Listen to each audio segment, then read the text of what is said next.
अस्सलाम वालेकुम जी। मुझे कहते हैं लाइबा। शाम अदरीस ने 7 साल बाद कम बैक किया है। बेशक अल्लाह पाक सब्र करने वालों के साथ है।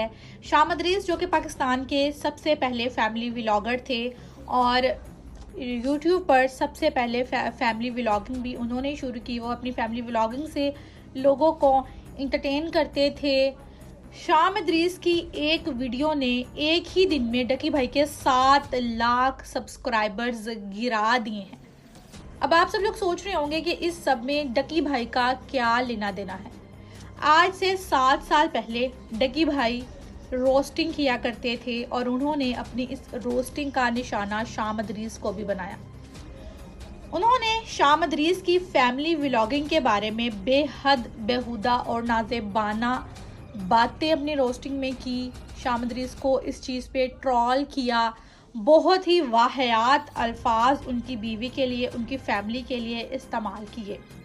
अब जबकि शाम अदरीस ने अपना सब्र तोड़ दिया है और आवाम के सामने डकी भाई का ये घिनौना चेहरा ला रहे हैं, उस टाइम हमारी आवाम में भी इतनी अवेयरनेस नहीं थी कि वो इस चीज़ को समझ पाते कि डकी भाई उनको ट्रैप कर रहा है, शाम अदरीस पे इल्ज़ाम लगा रहा है। उस वक्त पब्लिक को लगा कि डकी भाई जो भी बोल रहा है वो सब ठीक बोल रहा है और शाम अदरीस पर अवाम ने हल्ला बोल दिया, उनसे बायकॉट कर दिया, उनको सब ने अनसब्सक्राइब कर दिया।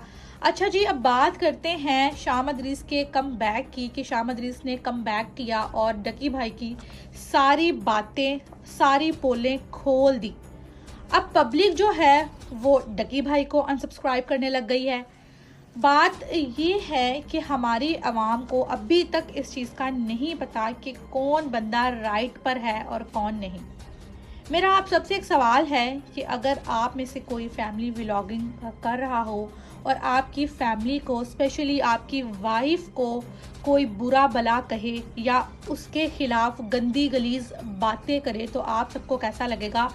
उस वक्त पब्लिक को इतनी तप चढ़ गई थी शाम अदरीस पे कि उन्होंने पब्लिक में ही उनकी बीवी के ऊपर थप्पड़ बरसाए थे। कैन यू इमेजिन कि उनकी बीवी को पब्लिक ने थप्पड़ मारे थे, जिसकी वजह से वो लोग पाकिस्तान छोड़कर बाहर शिफ्ट हो गए थे। अब बात करते हैं डकी भाई की रोस्टिंग की कि उस वक्त वो शाम अदरीस को इस चीज़ पे ट्रोल करते थे, बहुत गंदी गंदी बातें करते थे उनकी फैमिली व्लॉगिंग के बारे में। और आज डकी भाई खुद क्या कर रहे हैं, फैमिली व्लॉगिंग कर रहे हैं ना। अभी वो अपनी फैमिली व्लॉगिंग में क्या ही कंटेंट दिखा रहे हैं। उस वक्त वो शाम अदरीस को बातें करते थे कि वो अपनी बीवी दिखाता है, अपनी माँ दिखाता है, अपनी फैमिली दिखाता है। और शाम अदरीस ने जब यूट्यूब को लीव किया था उसके कुछ ही अरसे बाद डकी भाई ने यूट्यूब पर फैमिली व्लॉगिंग शुरू कर दी थी। उसमें उन्होंने भी वो सब कुछ किया जिस पर वो शाम अदरीस को ट्रोल कर रहे थे, उनके खिलाफ गंदी गंदी बातें कर रहे थे। आज वो खुद फैमिली व्लॉगिंग कर रहे हैं।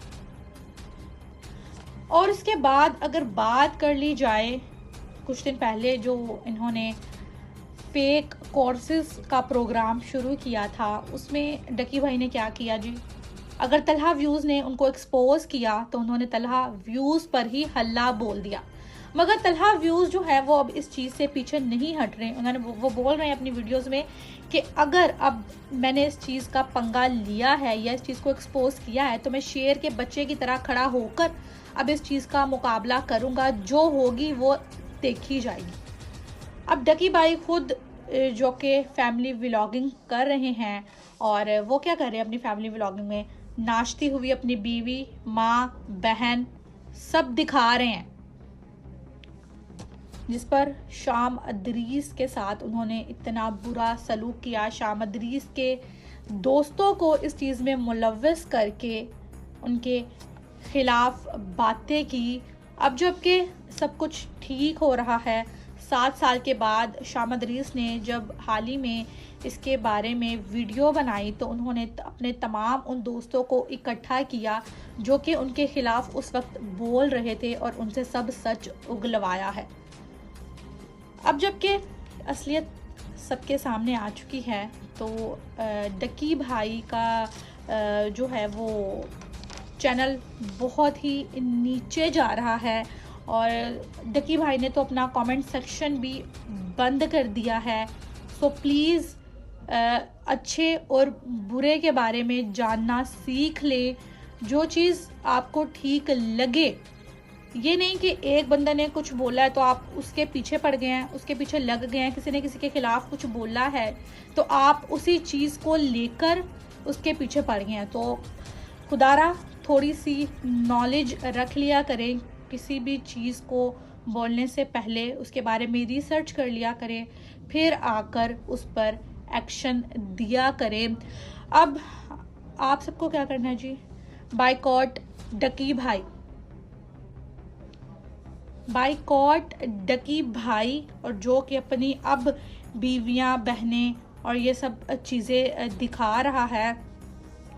बाइकॉट डकी भाई, रजब भट्ट, नदीम मुबारक, जो कि बहुत बड़े स्कैमर्स हैं।